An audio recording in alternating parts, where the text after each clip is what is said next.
crack that open before we go.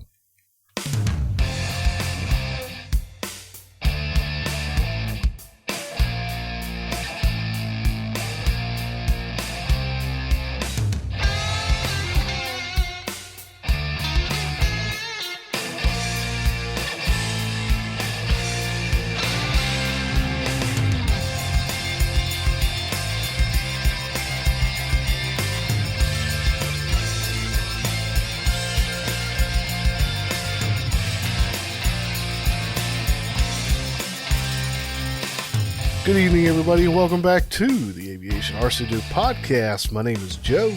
My name is Matt. And tonight, this afternoon, wherever you it's are, like, whenever you are. It's almost 11:30 p.m. our time. We got started way late tonight. But this episode 73, we're talking about tools. Specifically, our top picks? Yeah, our top picks for the hobby. Okay. So sort of the, what we think, the most useful tools are. And then I think as we both got, you posed that idea, I was like, yeah, that's great. And then we both went to make our list and we were, ooh. It was I harder don't know how many I could think of. It was harder than I thought, I mean, I'm like, oh, well, no, that's not a tool. And that's a product, I guess. It's, you know what I mean? It's like, oh, yeah. Well, maybe. Okay, that's a good tool. Well, is that a tool? Yeah, all right. Well, we'll see how it goes. Yeah, we'll see. If there's a tool that you love to use that makes your life way easier with the hobby, then feel free to let us know about it. Yeah. We're certainly not the end-all, be-all. So we'll get into that shortly. But before, we're going to talk a little bit about what we've been doing. Do some community discussion. Matt, you had a nice outing. It sounded like. Yeah, it was part of the reason why we pushed the podcast back just a little bit. There's a bunch of things kind of rolling around, and one of them is I went to an air show. I went to the MCAS of Beaufort, South Carolina. So that's the. Why am I blanking on? Of course, You sure it's not Beaufort? Is it Beaufort? I don't know. Nobody told us what it it was. Was it down near Charleston? Yeah. It's way yeah, down it's there. Beaufort. Yeah, okay, it's Beaufort. Okay. So it's basically, it was an air show, and it was awesome. They had all the things that you could ever want to see that the military has to display, and then some. Just a myriad of pictures that we took. You got to get up real close and get in some of the planes. All sizes, all shapes, and we'll get into that later. There's and of course, while all that's happening, there's performances on the ground and in the sky. It was a pretty good extravaganza of flight. So, like I said, we'll get into that in a minute. But and then Joe and I have been kind of working at different things. I think in the hobby, I don't know what you've specifically been working on, Joe, but I know you had some things kind of boiling last time we talked a couple weeks ago. I don't even remember what I talked about last time. I know. Oh, I talked a little bit about having started the assembly of the Model B. Mm-hmm. I had the wing together, somewhat together. Yeah, I still hadn't gotten a 3D printer running again since we last spoke. So there's still a lot of those little doodad parts I got to print before I can continue on. But I did order in a while back some of the metal rods and screws and bolts and some of the things I'm going to need for finalizing that. I just got to get my printer going, man. Yeah. I've had time. I've just been not utilizing it very well. Look, not all free time necessarily has to be devoted to the hobby, right? We all have likes that go beyond, this subject. So, what? It's tough. I know it's hard to believe. Blasphemy. Even me, if you believe that. I don't, but look, I'm not saying I'm not thinking of planes while I'm watching a movie or doing some other stuff like playing disc golf, but Just saying. It's okay. You can do other things. So I've been doing. I brought home a table, probably 2 months ago, or I don't know how long ago it was, but it's like an 8 foot long, wall mount table shelf thing, just one of those flat tops. Yeah. So that'll eventually get set up here in the garage. I've got it set up on one of my folding tables right now for intending to do a little plane building. I ended up pulling the other skinned Spitfire out. Okay. Yeah. That we had done up for last year because I never assembled it, and it was warped at the time. Okay. The gluing process, because that Super 77 does melt the foam. Yeah. Yeah. Oh, right. Yeah. Yeah, you remember seeing some of the warping I had in the one, and this one's specifically that horizontal stab was just almost rolled. So how has time treated it? It's the same because it's been sitting up on top of my server here in the garage. Okay. So it's not been in like a bad environment. It's just, I've not been doing anything to try to straighten it out. So I've got a little bit of weight set on a couple different parts. I'm going to see if, I looked around. How do I straighten out foam board? Especially considering this is like glued. It's not something I can just give it a light moisture that's not going to cause it to delaminate and kind of reform it. Well, I was thinking it would be more like if you had a humid environment where you just let the paper relax and then basically have a little bit of weight on it so it would flatten. And then once it's, once you're done, you're like, okay, it's flat. You're bringing it back into a less humid environment and let the paper kind of reconstitute to be dry and stiff again. And I think that'd probably solve it. Right now I've got it. That requires patience. Yeah. That's crazy. Right now I've got it set on what I know is a flat surface. And I've got some flat weight on top of the horizontal stab. And I'm going to see if that doesn't pull that warping out of it. Okay. Because it seemed to have just, the 2 days that I've had the weight sitting on not a ton of weight, but. No, just a little bit. Well, it's taking a fair bit. So this is a little container of drill bits. Like the little open up case that as it stands up, it stands the bits up. So not a ton, but a little bit of weight, and then I've got a hammer sitting on top of that just for extra weight to work it flat. And we'll see.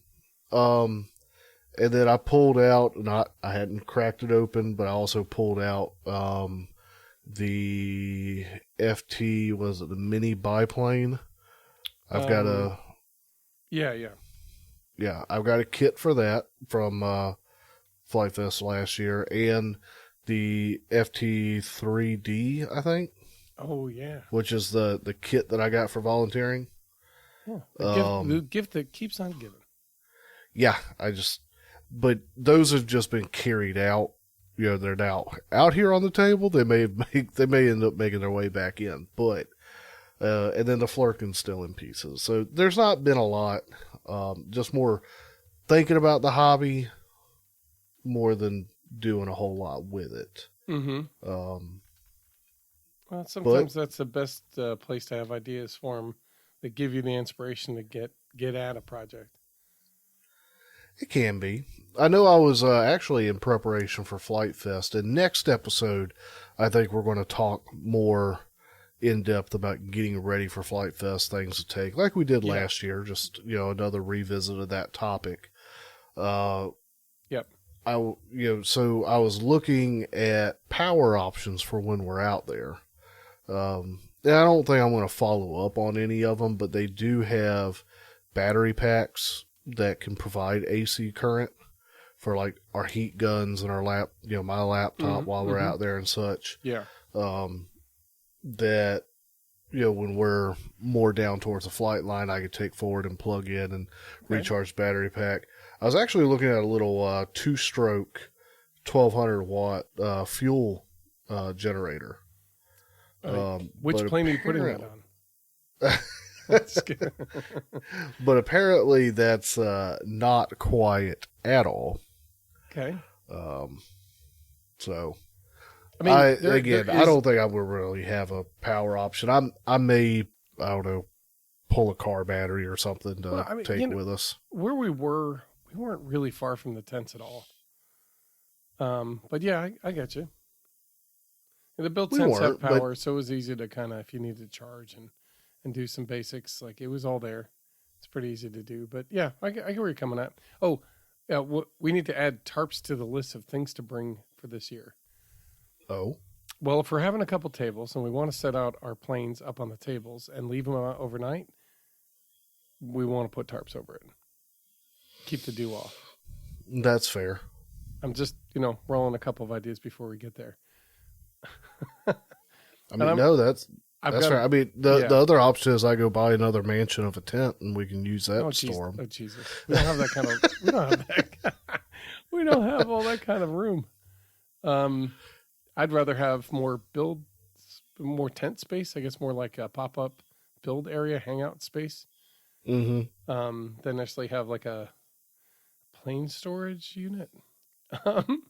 But I mean, we also might be able to set up the one half of my mansion as that, especially if if it's just you and I, we might be able to do more of that kind of thing. So we'll figure that out. Right. And I'm still planning to bring my little pup tent that can be used for storing some. So we'll have places to put them. Yeah. But I've got a couple tarps I can bring.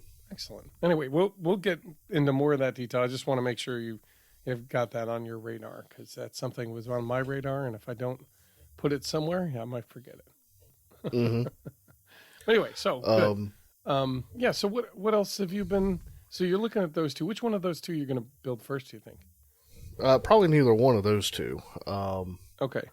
The mini biplane, the FT3D. I need to finish the Flurkin, and I want to build that Spitfire, and I want to get this Model B. I am by no means going to have all my planes built before Flight Fest. Because I've also got all this Depron sitting here to do those the Jetworks RC builds. Yeah, there's that too. Don't forget the Noob, the FT Noob. By the way, the Noob. The FT Noob is finished. It is available for download on the FT forums as a resource. There's also a whole sticker set by our good friend Tony, who's a Flying Tiger, and his logo is Dynamic RC. So thanks to Spawns for helping us do that. Don't forget it's there. And new announcement, or it's official. Kits have been cut, and they are ready to go. So if you have more money than time versus more time than money, you can go to hangarc.com and look for the FT Noob. It is for sale there at a very reasonable price, and Sam will get that out to you as soon as he can. Production is running, so please go get your Noob. We have build nights coming up. We'll cover that in a little bit in the community section.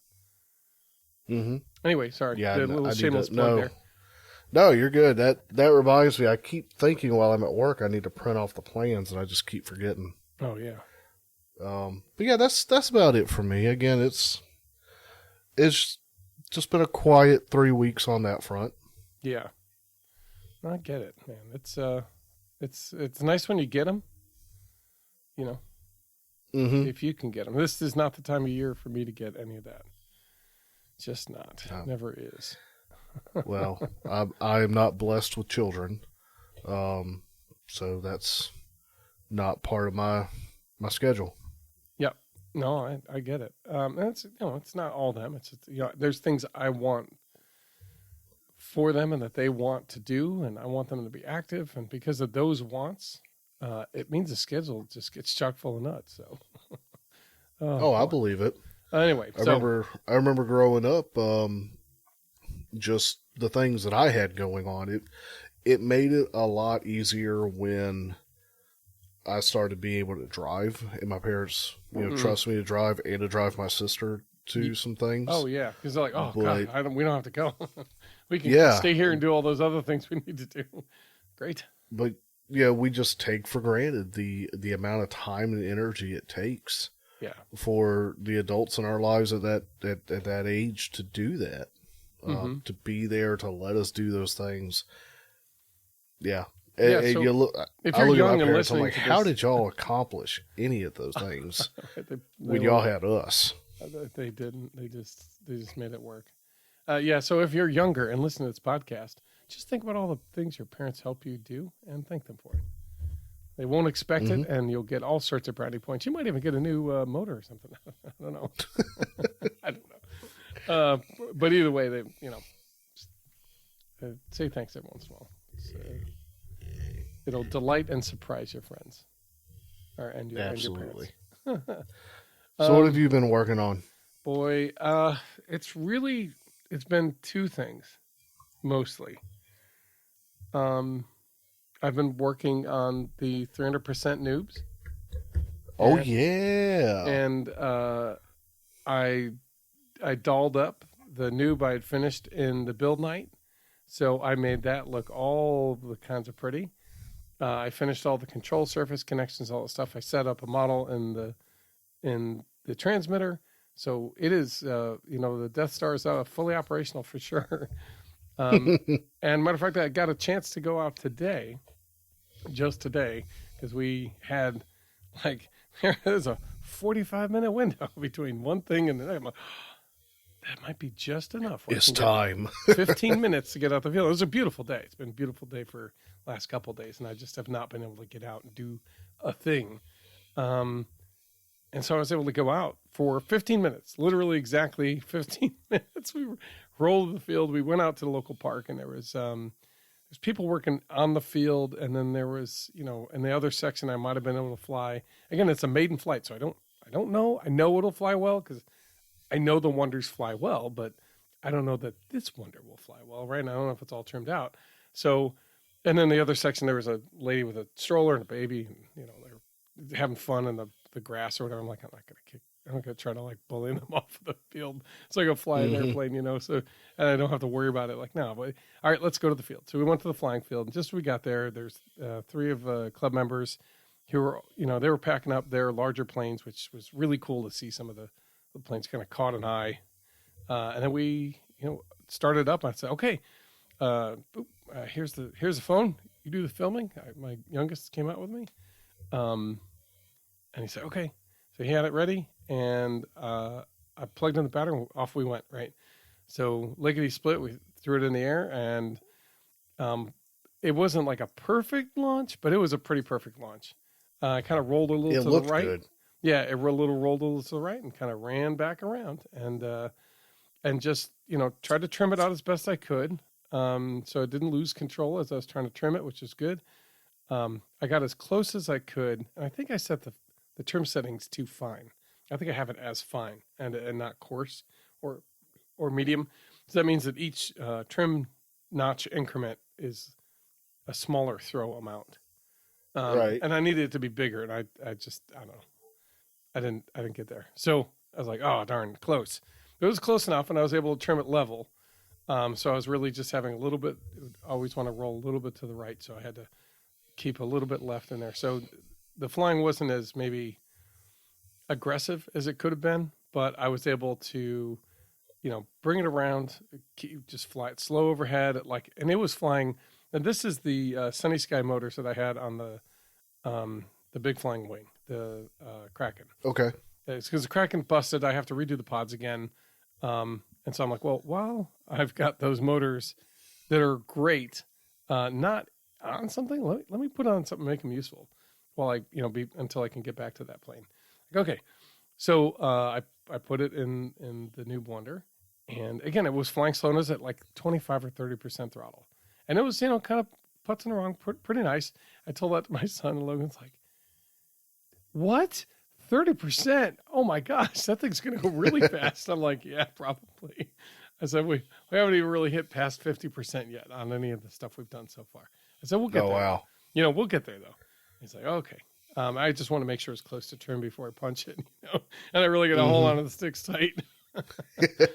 Anyway, so yeah, we kind of putted around the sky a little bit and got and did a couple rolls, a couple loops. They were a little squirrely because again, I'd always wanted the the center was not where it should have been. So I was having a hard time adjusting for it, but it was tight enough. And I was doing some stuff, I was bringing it in low, and I'm like, okay, we're going to go high. I'm going to crank it up. We're going to see how fast this can go. I was like, "Rrr." And so I cranked it, and I saw kind of how it was behaving when I did. Like, okay, let's bring it in lower. So I kind of did a big like circle around the sky as I brought it down low, and I leveled it out and banked it around so you could see the whole bottom of it as it came around, you know. And then I brought it out around, and so you could see the whole top. It was, you know, oh, that was intentional. Oh yeah, somewhat. Wink, wink. No, it was mostly intentional. Well, some of it was like, oh, it's coming at us, and I'm like, no, that's good though. I was trying to get it lower and close, so just maybe not as close as it had gotten. That's okay. So then we, I took it up and around, and then I was like, okay, this is great. And we've been flying for about 5 minutes or so. I'm like, this kind of shows off. And, it was turning, I had mid rates, and it was turning on a dime. And the roll rate was fast. It was excellent. It was a combat plane. It was ready for combat. You know what I mean? Again, once I get the trim set out, it's ready for combat. So I'm really excited. Turns out, it looks amazing. I love the way it looks in the sky. It looks sleek. It looks fast.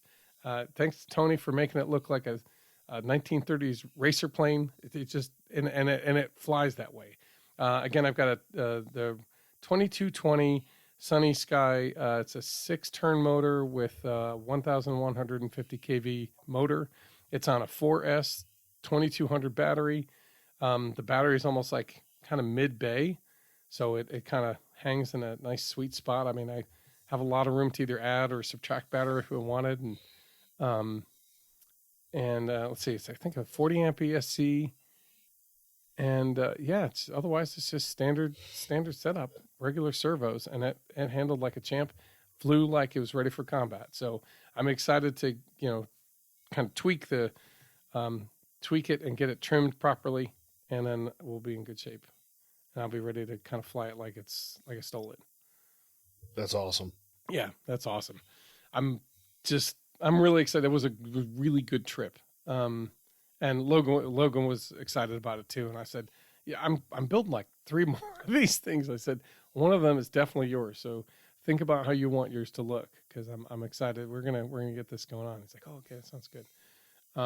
So he's pretty excited. And I know I've got to build one for the build video that we've been trying to make. I've been trying to squirrel away some time for it, and it just every time I set aside the time, it gets pushed out. So it is coming. So if you do get a kit, we are trying to put together a build video.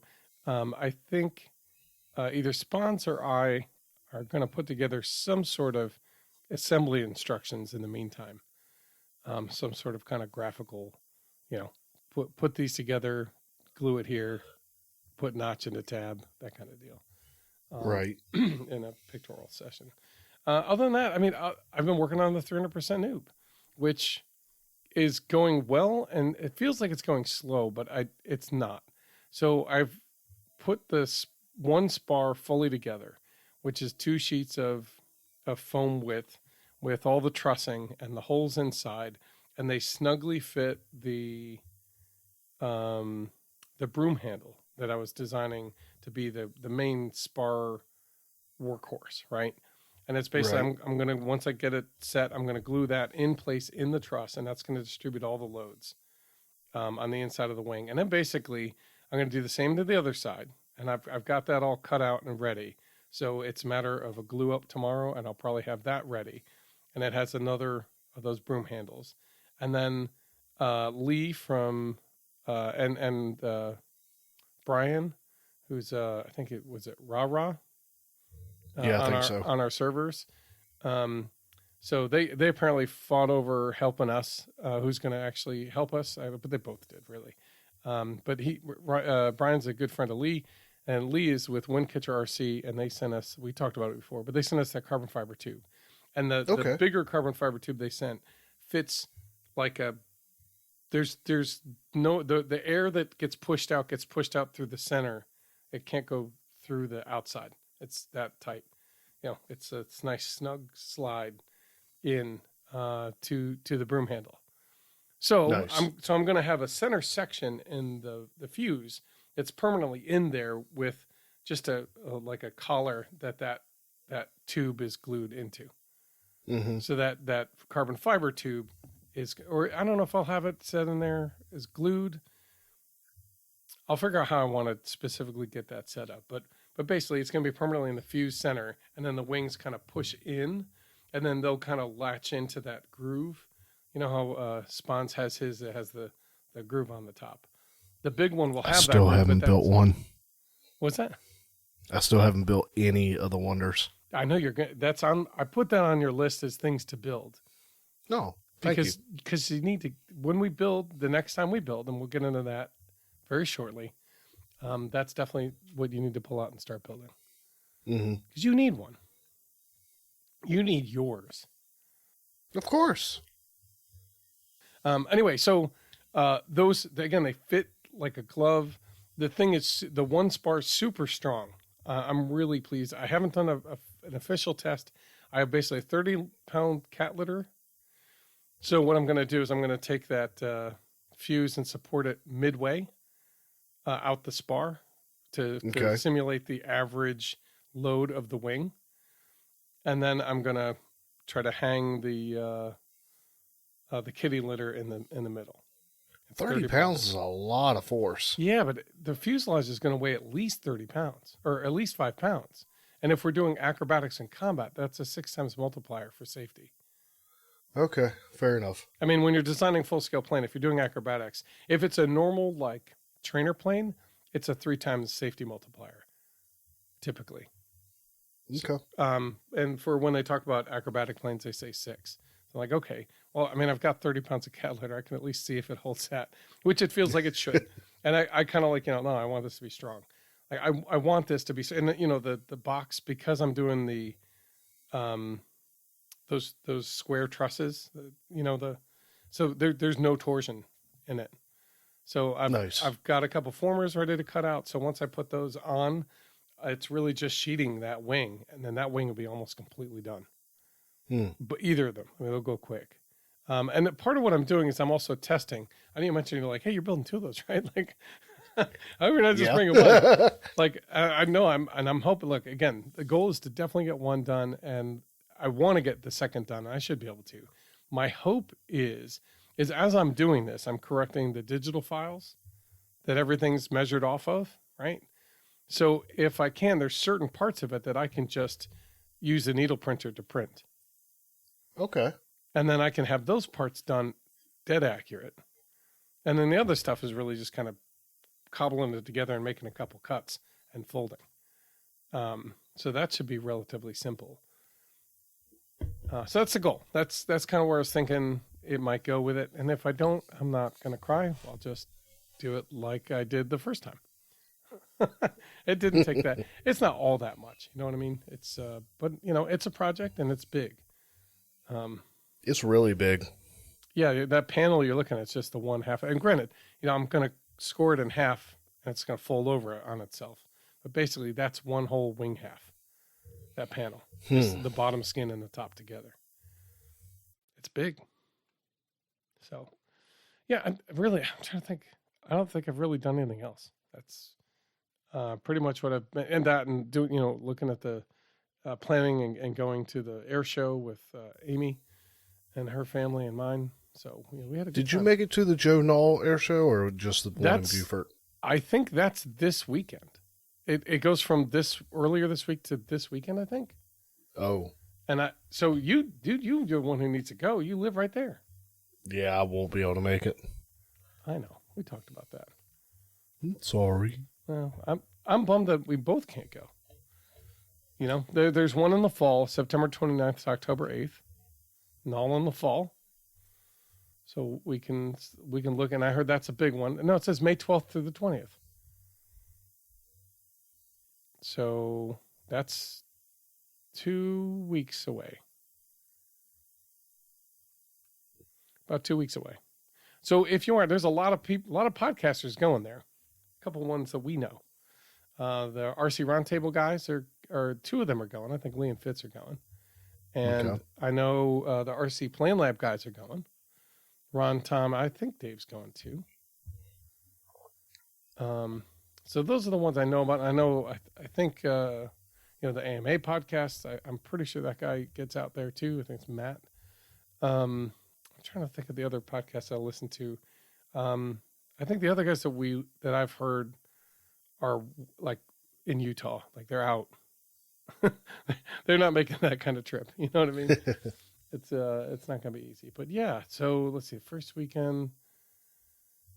Yeah, I guess the first weekend is the big weekend. So if they say the 12th, that would be, it's Friday the 12th. It's 2 weekends from this coming Friday. Let me see what my on-call schedule is.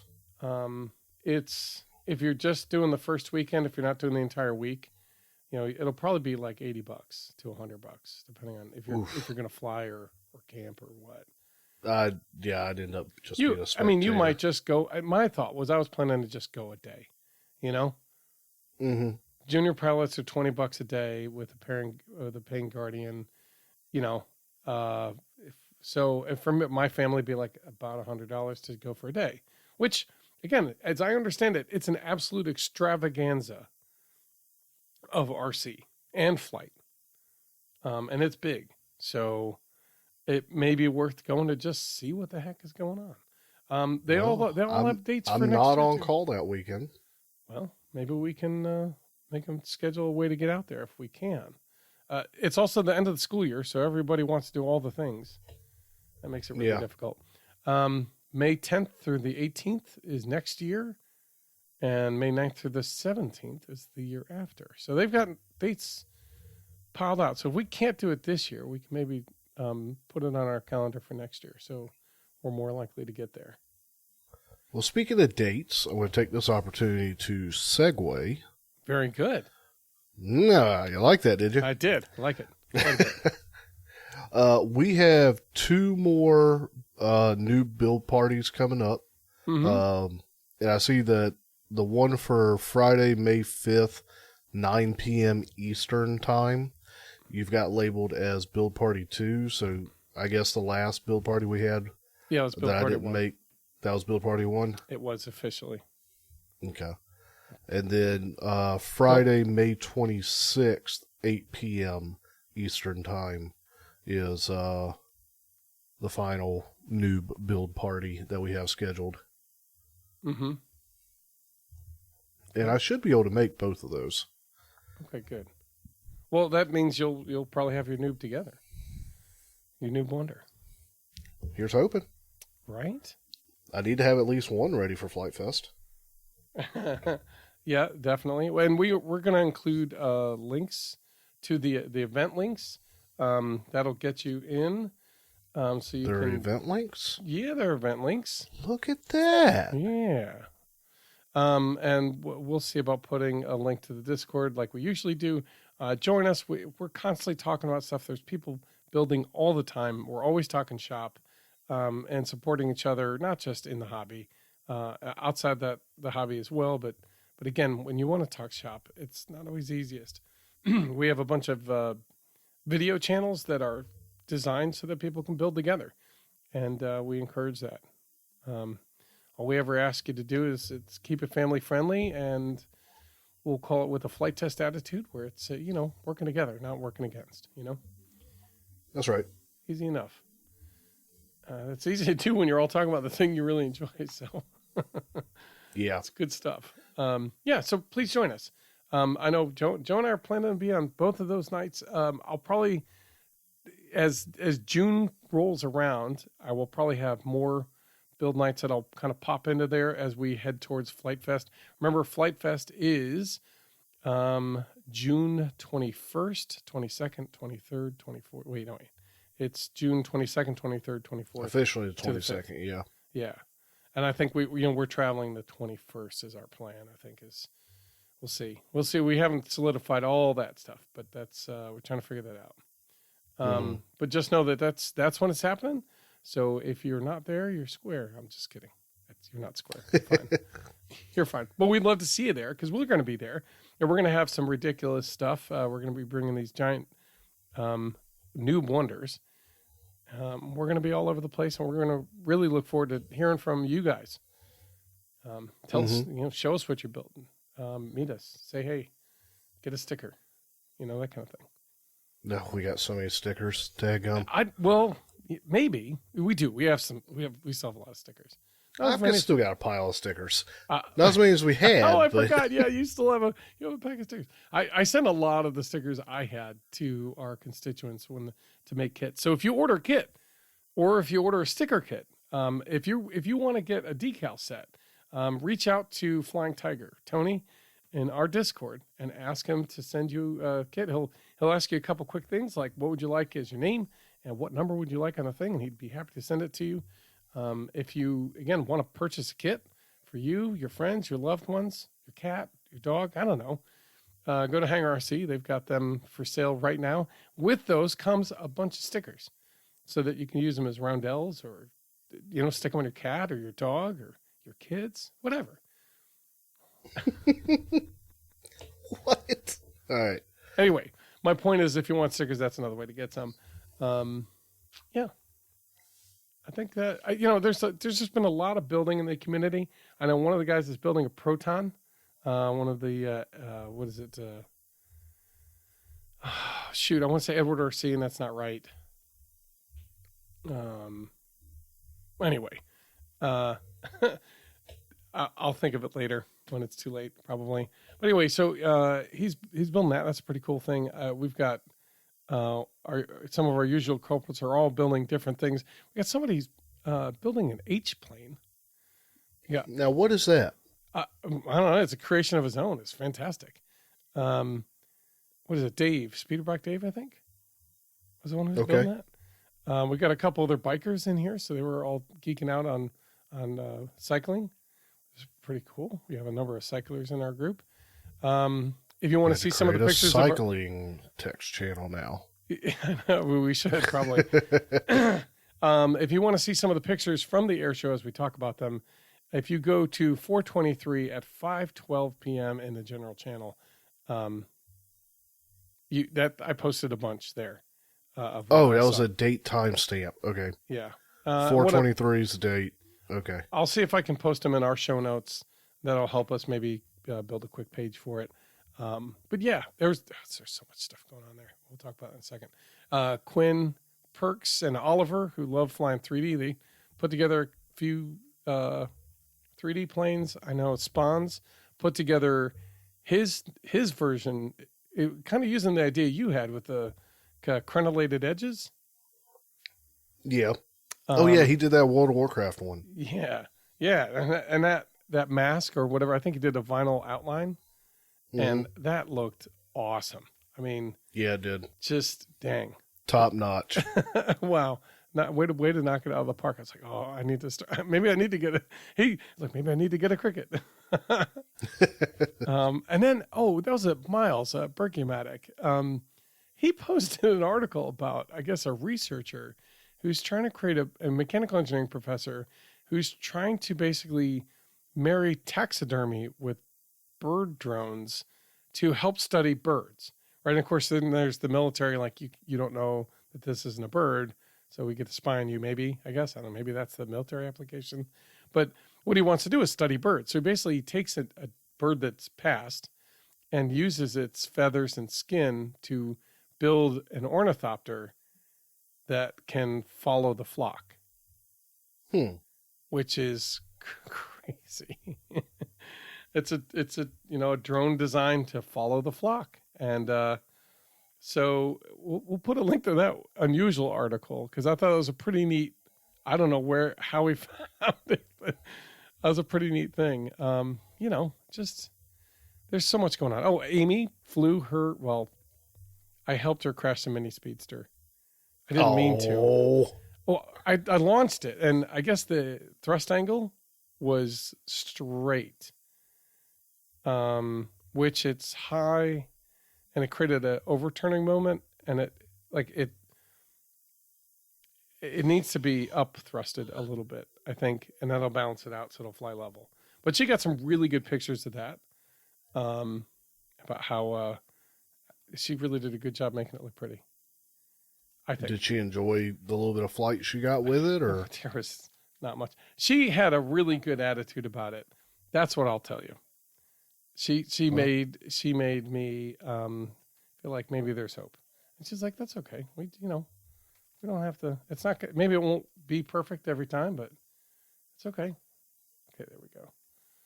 Oh, good. That's a fantastic attitude. Yeah, and I'm like, okay, cool.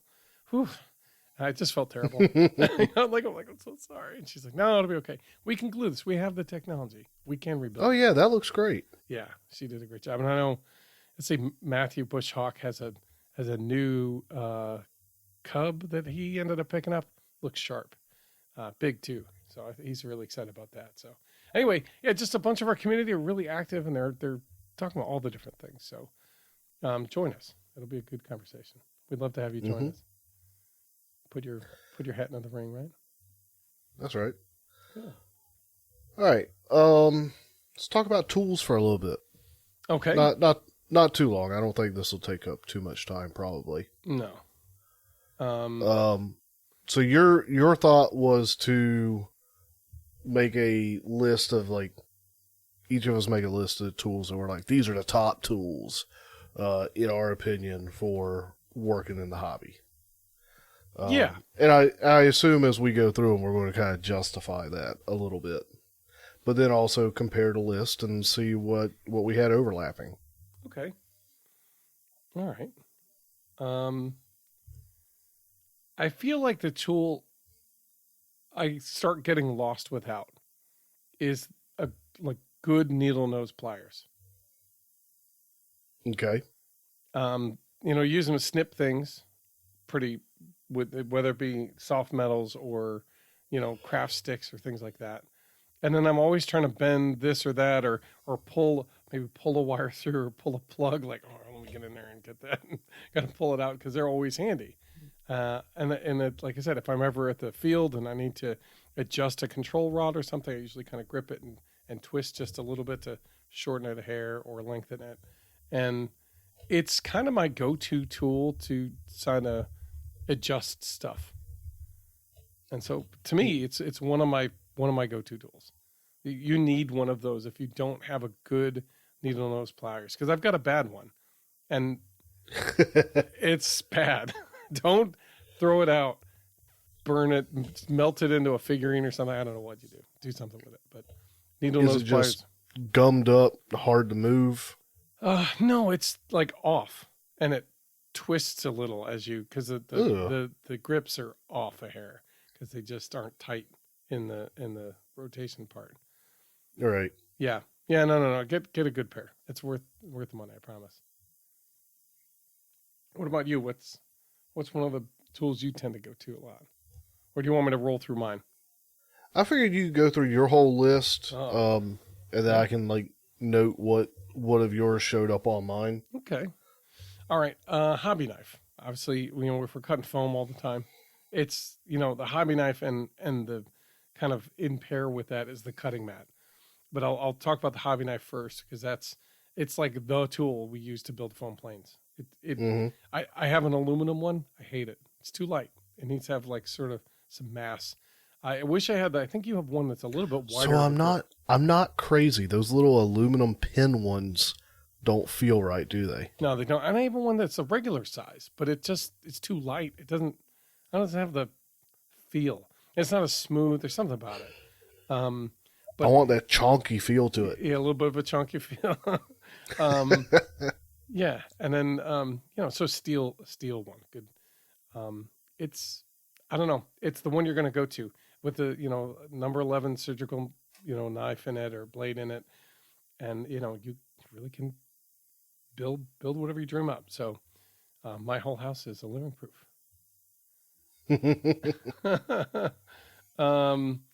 One tool I find indispensable because I design a lot is CAD. I design planes. I've got 30, 40 plane designs, right? Mm-hmm. So whenever I come up with an idea, I want to make it. I don't want to just make it. I want to make it exact, and I want to lay it out on the plan sheet. So I print once, just lay, spray, and go, and start cutting, so I can get my idea out quicker. So for me, CAD, and I use AutoCAD, which is expensive, but that's what I have available to me as kind of part of my business. So it's not an additional expense, but there's a number of pretty low cost or free CAD programs that work really well. You should be able to do. Biggest thing is that you just need to be able to export it to a PDF that you can print.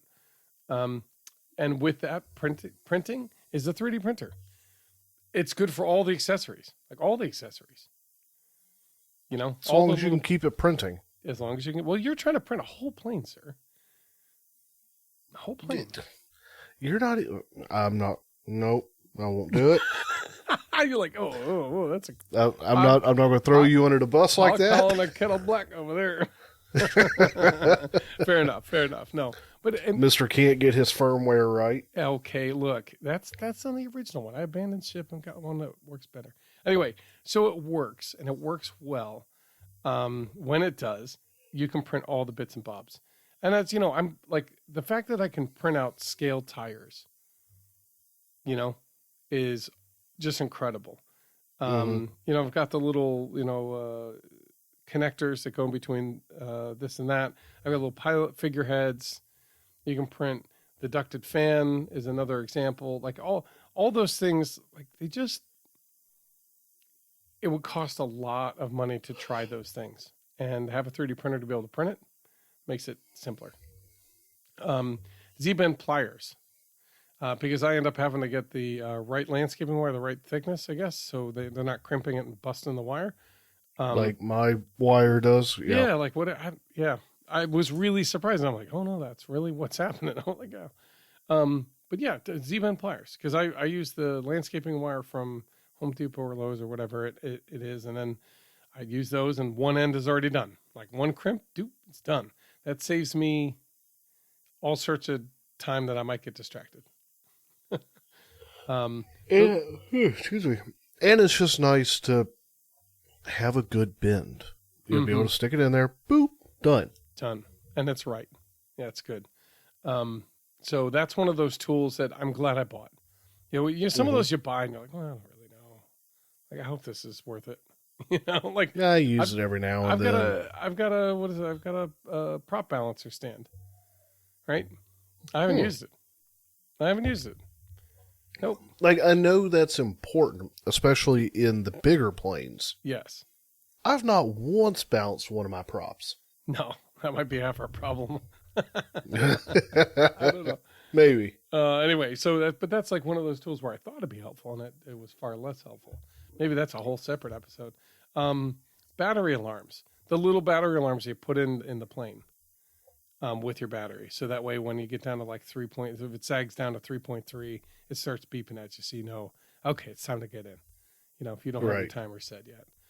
Those are really helpful. They're cheap. You can put a couple in the bag that you have your batteries in, so you can always have one when you plug in your battery, you have one there to grab and put in. I think they're really almost indispensable. And they kind of tell you like, oh, how much did I use? As a matter of fact, I didn't go and check mine yet. I know it was at full, so I'm curious to see how much I used today when I flew for 5 minutes. I think I added a cutting mat. I would have to say a good soldering iron is an indispensable tool. Other than that, I'll call it not running dry, but every time I came up with an idea, I was like, oh, that's a motor. Oh, that's a different kind of product. Like a flight controller. Like that's an awesome tool. And then maybe a flight controller is a tool for the hobby, where if you're looking at FPV, it's a way for you to have more hands off so you can enjoy the FPV and not have to stress.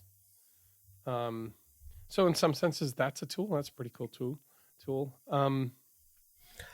I think the soldering iron's a little more like it's important. I think it's important in ways that that's sort of a niche tool. I think I whistled on that niche a little bit. But it's not unless you're ordering. Well, I don't know. Some motors don't come with the lead soldered on, so they don't. Yeah, maybe you got a point. So, as a guy who started with an awful soldering and needed to solder stuff on. And I was about ready to quit the hobby just then. It was that awful. I can't even tell you. Anyway, a good solder. Well, you're talking to the guy who was using plumbing solder. For electrical application. We live, we learn, right? Thank God we learn. Oh, it might be slow, but we get there. Eventually. My God, yeah. And I guess,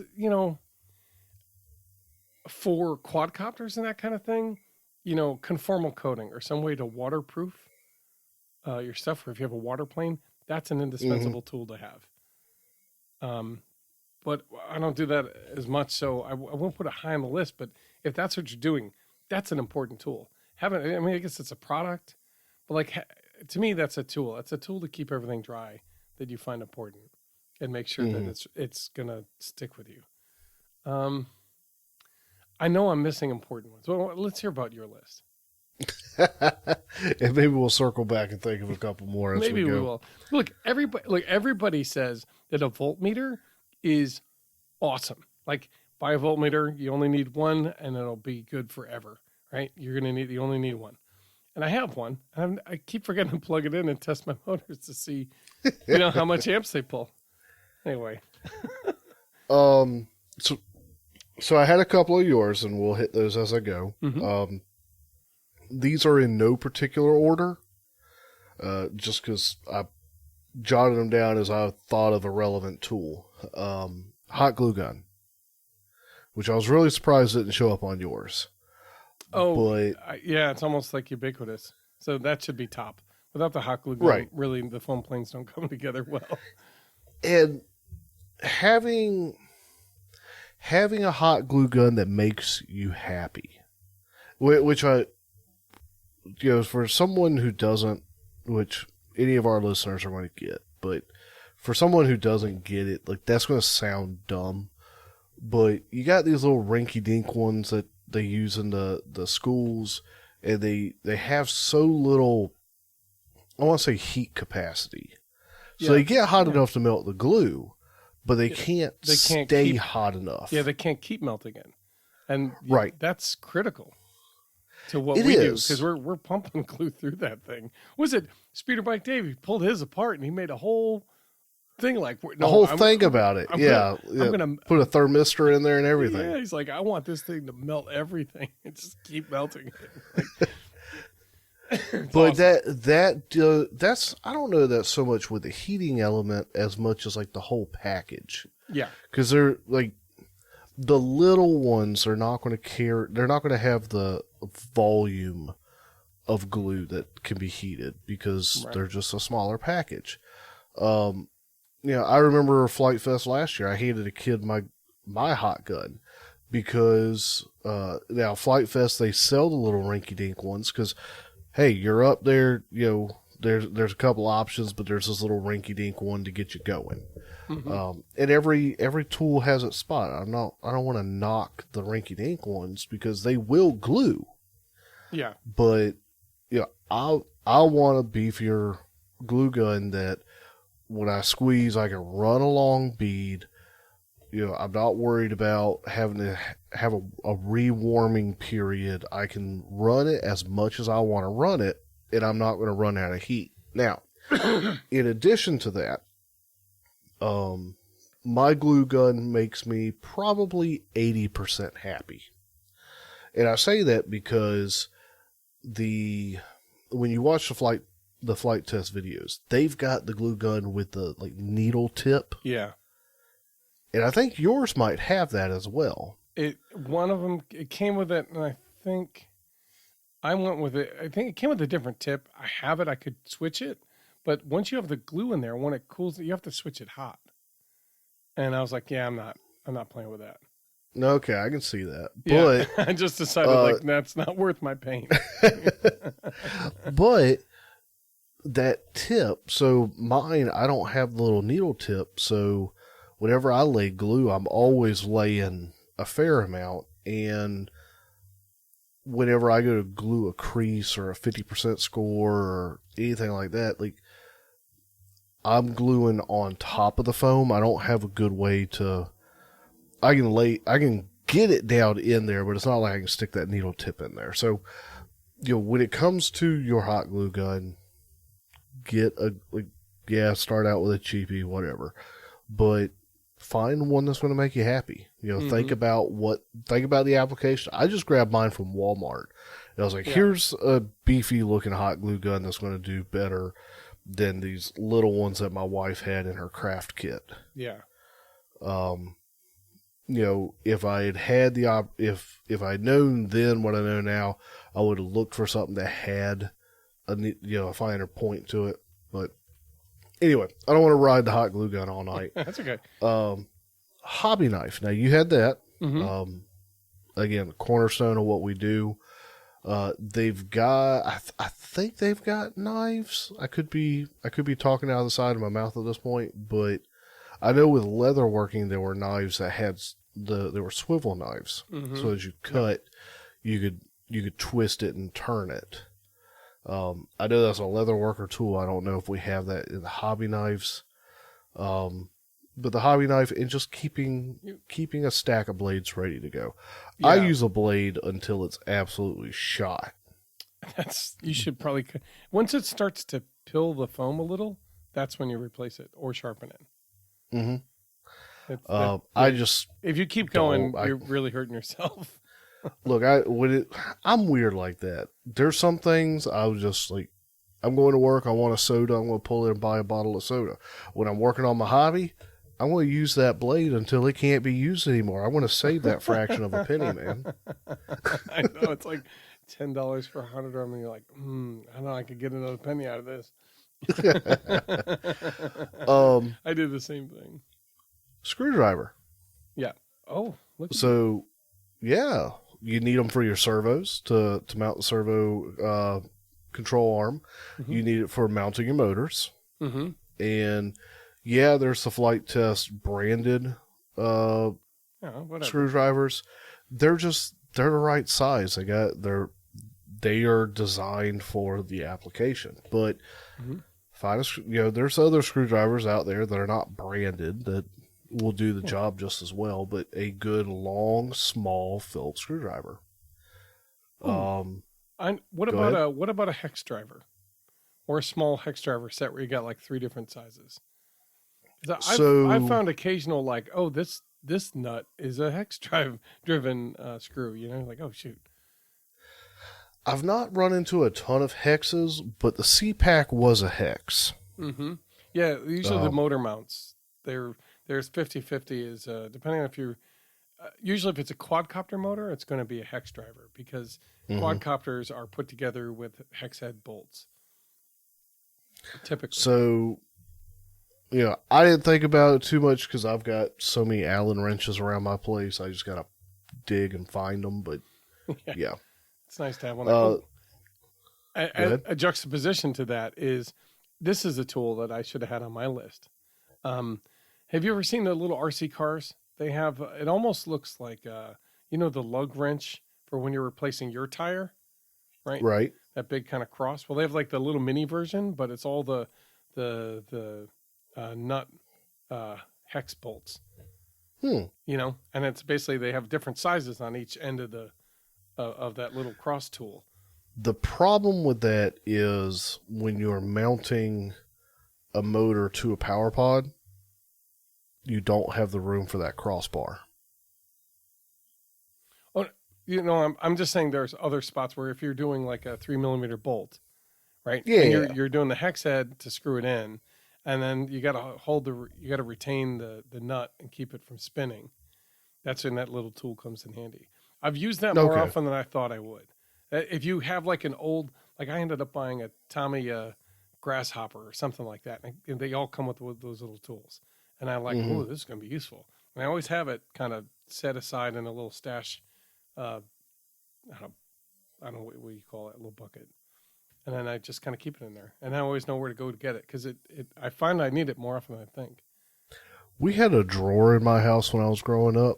It was in the kitchen. It was under the stove, far right-hand side. It was a stack of like 4 or 5 drawers. It was basically the middle drawer. We called it the junk drawer. And it was the catch-all. And that's where that would have gone. Uh-huh. Because it wasn't junk, but that's just where you put the random stuff. Well, where else does it go? The answer is, I don't know. Throw it in a junk drawer. Throw it in a junk drawer. We'll need it later. You'll see. Yeah.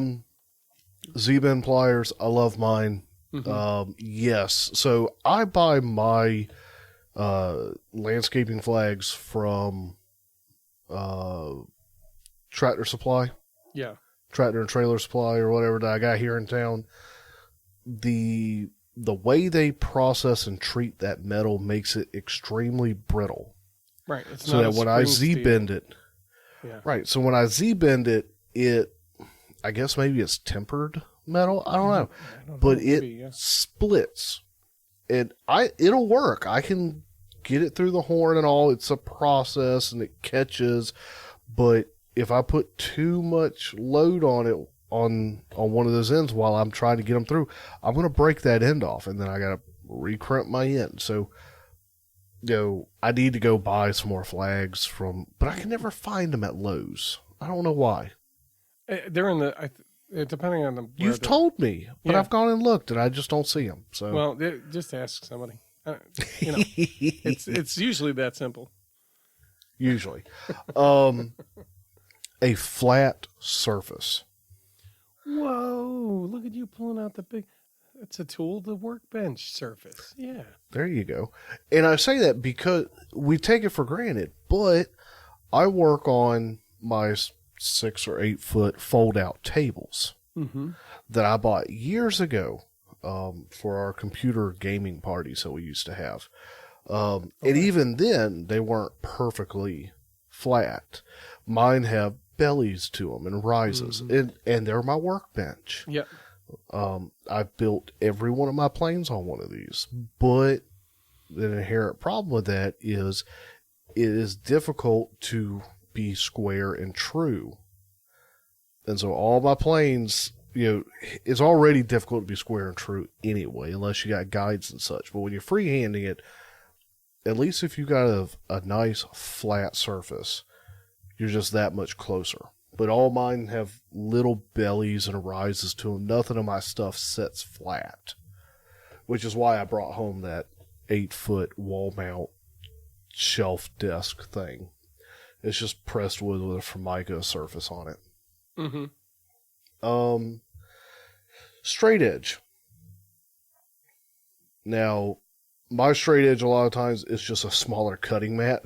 It's like a 5-inch by foot long cutting mat kind of thing, but ideally like a metal ruler, metal yardstick, or any sort of a straight edge that's hard that you're not going to cut through, that can guide you, whether you're drawing a line or you're cutting, whatever it is, a straight edge.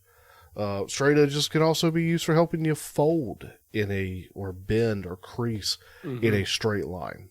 Yeah, and if they're thick, they're stiffer, so that you can kind of wrench against them a little bit better. I also find the thicker one. So I've got 3 metal rulers. Right? I have a 12-inch one that came from, I think, the dollar store.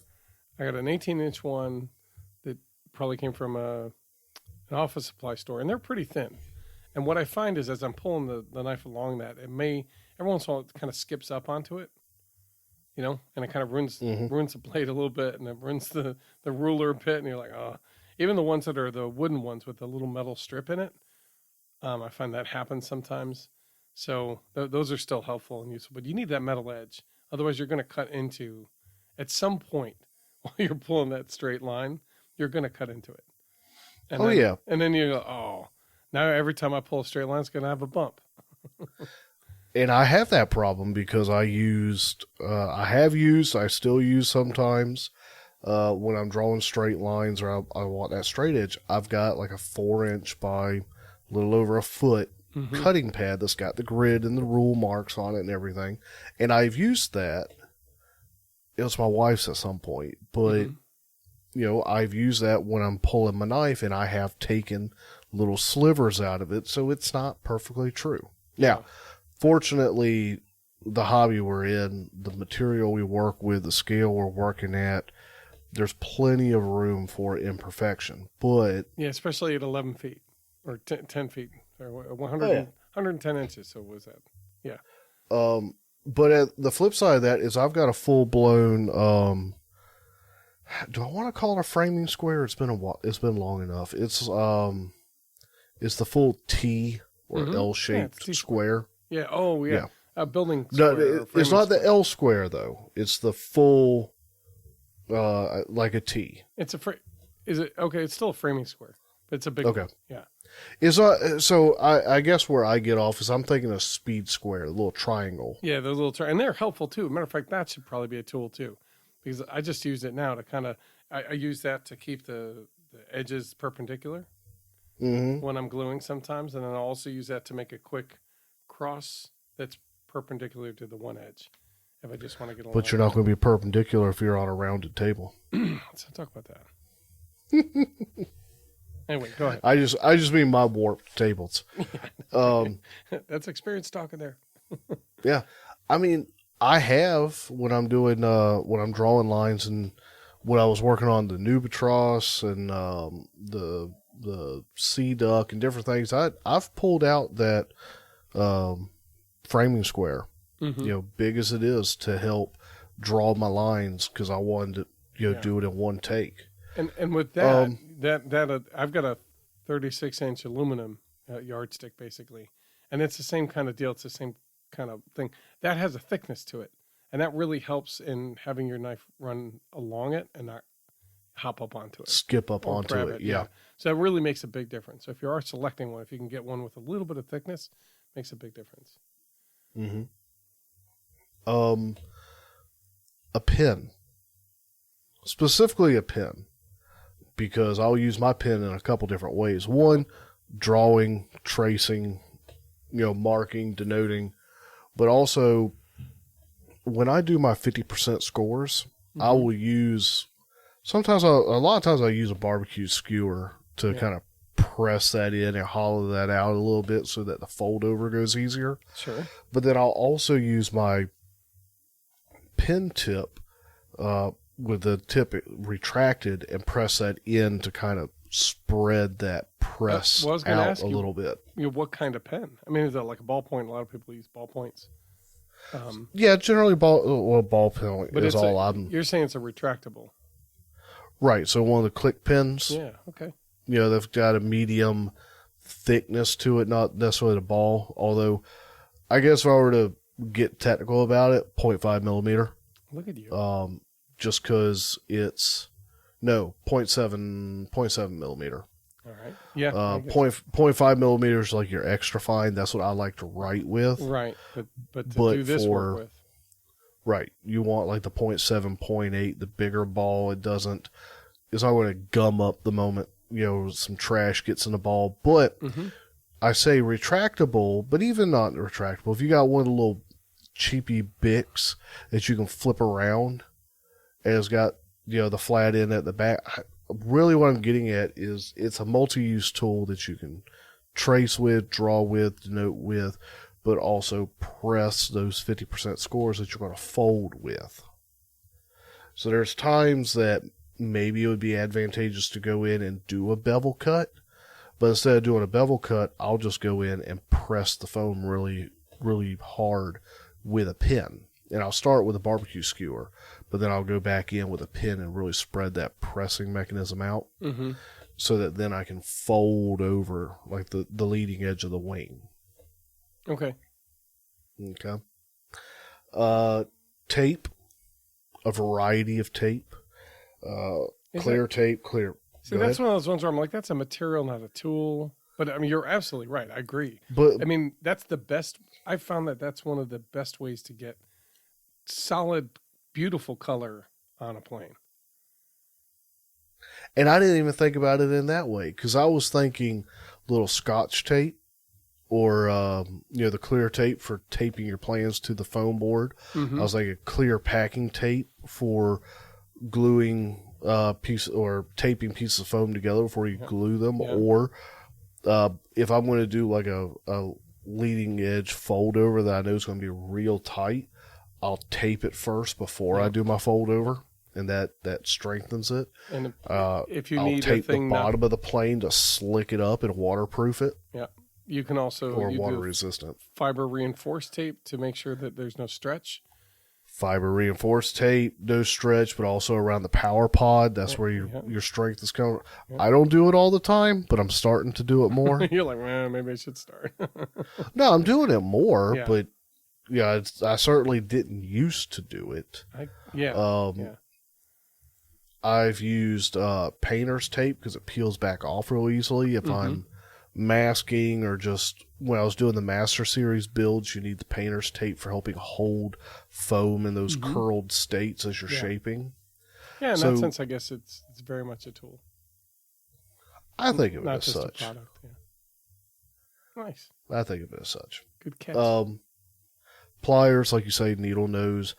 I don't make a huge use of needle nose. I more use regular pliers, and that's for tightening the nuts on the motors, because not all my motors have the pinhole to push a little piece of metal through to twist it on real tight when you're putting your prop on. Okay, yeah, I know what you mean. Yep. Some of them are just regular nuts. Yeah, or they got the plastic in there and they're lock nuts. Mm-hmm. So yeah, I got to carry a pair of pliers. You have to have a plier for those. Actually, or the correct size wrench would be better. One of the tools, and I don't think either of us have it, but there's a bell holder plier, which is basically like a loose wrench that'll fit around an average bell. It's almost like an adjustable wrench, but the inside is coated with a varying thickness rubber. I think it depends on kind of how big of a thing you're trying to grip. But the idea is it's supposed to grip, and it has a hole in the center. It's kind of like it's like a gripping hand, kind of almost like a hot dog gripper. But like, you can actually put some oomph into it. And the idea is you grip the bell of the motor, so that keeps that tight where you can then wrench against it with your regular wrench to tighten up the nuts better. And that's a lot of quadcopter guys will have one of those, because it's like this. Holding this motor is awful. I'm going to cut myself trying to do this, So they sell those, and I've yet to buy one, but I might really like one if I bought it. I'd love to hear, honestly, if anybody's listening and uses it, I'd love to hear what their experience is. So my buddy that I bought my Phantom DJI Phantom 3 Pro from, he had bought one of those for those motors that are on there for when he's putting his props on. Yeah. And I just have yet to use it. I've got the tool for the DJI, but I just twirl the prop on and then hold the motor and snug it down. Okay. Whatever works. Maybe some folks make use of it. It's obviously a tool that exists that people buy, or they wouldn't continue to offer it, but sandpaper. Now, I don't use it a lot, but whether it's sanding beveled edges or, again, I don't use it for this, but it's perfectly reasonable to do it when we're mounting our servos or we're using our toothpick, our tooth floss hooks. I always have to go in and rough it with the hobby knife, but you can take sandpaper and rough it. Yep, that's what I started doing lately. I have a small square now. Yeah, it's a. Or you make a sanding block for working your bevel edges. Yep. And then, while I didn't put the soldering iron on mine, I put what I call the soldering arms. Oh, I got you. And I've the little grip is that stand with the two alligator clip arms and the magnifying glass that comes off of it. Yeah. Yep, that's exactly what I'm talking about. Helping hands. Yep. And those are good just for all kinds of situations when you just maybe need something to stay somewhere. It's got a somewhat heavy base, but then when you are soldering, it's just an extra set of hands. Now, have you ever used the ones with the little, I'll call ball cup connectors, where they're little Dr. Octopus arms almost, with little alligator clips at the end? I've not had the Doc Ock style, but I've got basically where they've got 3 joints in them. Okay. So they got like a shoulder, elbow, wrist. Yeah. Okay. I was just wondering if that seemed to be better. You know what I mean? They look like they're more versatile, and I never picked one up. Yeah, I don't know.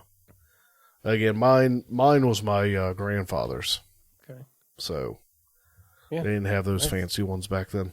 We were glad we had anything. We just accepted it. So yeah, those are my top picks for That's tools. your list, huh? Nice. So we should expect every one of those in your toolbox on the Go box to go to Flight Fest. In my Go box? No. I mean, for Flight Fest. Maybe. That's what I'm talking about. Like not the Go box, like we're going to the field. That's a totally different ball game. Yeah. I don't know if I'm going to bring the soldering irons to Flight Fest with me because, again, that's a bit of a situational tool. Yeah. But yeah, when I have need for it, it's nice to have. It is. So. Good. I think, yeah, that covers it. I think the only thing I didn't mention earlier about the air show was the Blue Angels Fat Albert, the C-130. Okay. Was flying, and then I got a little picture and I attached it. Below it is the little crazy acrobatic model that I think it was Patty Wagstaff was flying, and then we had Ron Holland was flying, or maybe it was Ron Holland who was flying that at that time. But those two acrobatic stunt plane people were incredible. And then we didn't catch this, but I thought for sure a plane had blown up. There's apparently like the military, tactical team or whatever, just literally like they just set stuff on fire or something. I don't know what. Anyway, their demo was set it ablaze, and they basically light this whole a small pond of fuel of some sort ablaze. And I mean, we were driving. I'm like, oh my God, a plane didn't just go in, did it? Like, did they start the show? Geez, I hope not. Oh my God, that'd be awful. There's a giant black plume kind of going up, Like, well, I'm like, I don't hear any sirens, and it's not continuing, so we might be okay. And apparently, it was this team doing their work. And I was hoping to catch it the next day, and we had to leave before they started. But I was looking forward to seeing the giant ball of flame and the giant black cloud coming from the just outside of the tarmac there. Yeah, NASA was there. Got some NASA stickers and some stuff. There's a bunch of helicopters, a Chinook and a couple other Apache, and I don't even know all the names. I'm not a big helicopter guy, but there's 3 or 4 of them flying different formations, weaving in and out, doing all sorts of maneuvers, literally flying just right overhead, just coming out of almost sideways. It was like really cool. The parachuter guys. If you can go to an air show, go to an air show. I think that's the sum up. Sorry. No, you're good. Go do it. But no, so those, let's see. I think that those are the must-have tools. I mean, all of the things we listed, like you kind of have to have them eventually to have, I'll call it to get a plane together in a kind of relaxed, organized way. Mm-hmm. Maybe not CAD per se. Probably do without that, but all the other stuff. I mean, I think everything we mentioned, you kind of need. Not right away. Yeah, you could arguably get by. Well, you could get by 100% without CAD and without a 3D printer. Mm-hmm. And you can get by without Z-bend pliers. You can. I think most everything else is at some point going to be. Yeah. And the soldering arms. At some point, you're going to need a soldering iron. Yeah. Depending on the parts that you buy. You can get by without the soldering arms. They just make things easier. That's what it is. This is a tool that if you can find them pretty cheap, and I know Harbor Freight, I think, has a set pretty cheap of varying lengths. Forceps. Those long, slightly curved things usually used for medical. They're little scissors with little plier grips. What they're useful for is when you're trying to fish stuff through your plane, and it's a big plane, and you can't get it all the way down the length of that little like tube you left to snake it through. That's a thought, because I've taken landscaping wire, the flags, bent it into a hook and shoved that down through the whatever. Yeah, me too. And I've like cut up the inside of my plane pretty good trying it.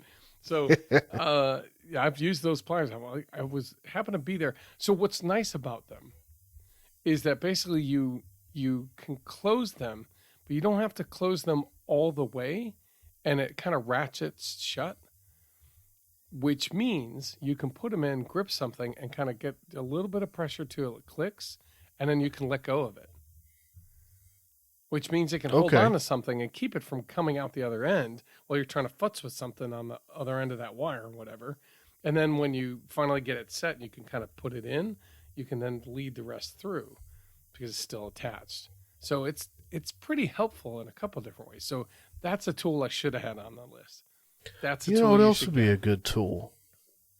One of those steel bowls with a magnet in the bottom for when you're dealing with your screws. And I've got one. I just have it for all the mechanical stuff for the car, and I'm like, never think to just maybe I should get one of those for the hobby. All right, you know what? Let's close this out because we'll be here all night. What about this tool? What about that tool? If you have a tool that has made your life so much easier, hobby-wise, that we've missed, we didn't talk about, you think we should know about, or that we should have thought of, feel free to let us know about it. You reach me, Joe at AviationRCNoob, Joe at AviationRCNoob.com. You reach Matthew at AviationRCNoob.com, or reach us both, AviationRCNoob at gmail.com. As always, guys, we thank you for tuning in and listening. We hope you've enjoyed listening to this conversation as much as we've enjoyed having it. We want to thank our patrons for continuing to support us, helping to keep the lights on, or not just helping, but absolutely keeping the lights on because it's covering the bills. So thank you so much for that. Thank you to everybody who's tuned in and listened. It's because of you guys that we continue to do this. Yep. Feel free to join us on our Discord server. We'll have the links to the event invites down there. I will try to remember for the first time in like 20 episodes to include a link to join the Discord server. Yeah, because I haven't included that in a long time. Yeah, when you join the server, you have to go up to the rules and just click the read and make like basically an emoji response. And that way we know you've read them. And then all the other channels open up. I don't know if everybody knows that. Sometimes we forget to kind of, I don't know, there's not always a great way to put it out there. But go join us and do that. And then really engage. It's fun. Yeah, there's a fair number of people that have joined the server who have not accepted the rules. And so I don't know if they don't know but there's a fair number that are just sitting there who don't have any rules, but accepting the rules is part of it. Just as we were trying to formalize anyway, and get things, working and kind of future-proofing some things. But yeah, join us on Discord. Feel free to swing by the Facebook page, or the group. So there's the page. Don't worry about that. Join the group. It's just easier for Matt and I to be able to see things that are going on and interact with. We got the build nights coming up. Flight Fest is coming up in a month and a half, 2 months. So that's closing in quick. Hopefully by next time we'll have, Matt and I have been toying around with the idea of a t-shirt for the Noob fly-in. So maybe by next time we can have something finalized on that, whether we're going to do it or not. Okay. And I could keep going, but I think that's all the big stuff. Yeah, and we'll have links to all this stuff in the show notes of the podcast. So go look for them. Go click on those links and go look for the things you want to find. Build a Noob Wonder. That's all I can say. That's what I'm leaving with. Build a Noob Wonder. It's a great flyer. I'll be working on mine coming up soon. Good. All right, guys. Yeah, I think that's about it, right? I think that's it. All right. Thanks again. I'll see you later. We'll see you guys next time.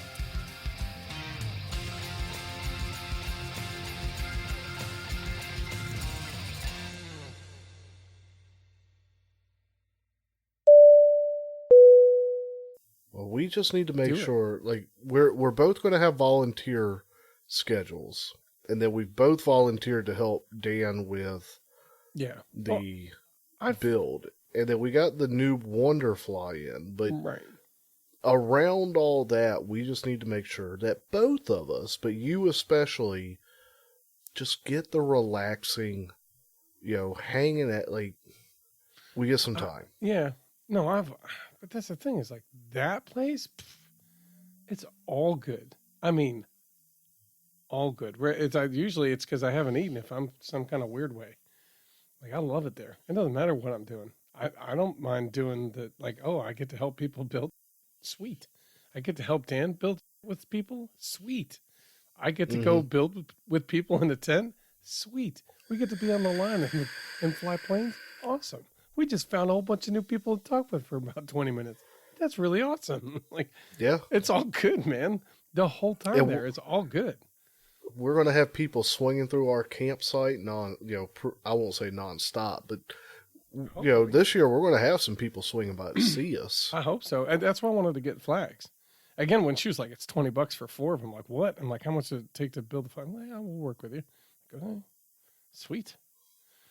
Yeah, $20 for 4. I mean, that's decent not sized flags. That's not that's all. for the physical flag. That's not for the actual printed part of it. But whatever. Okay. She's going to do a sublimation vinyl cut or something. I think for it. You want me to kick it off? Yeah, I figured you would. If I try, you get all butthurt. No, I wouldn't. I was honestly not going to do that to you this time. It was a fun joke last time. I wouldn't do that to you again.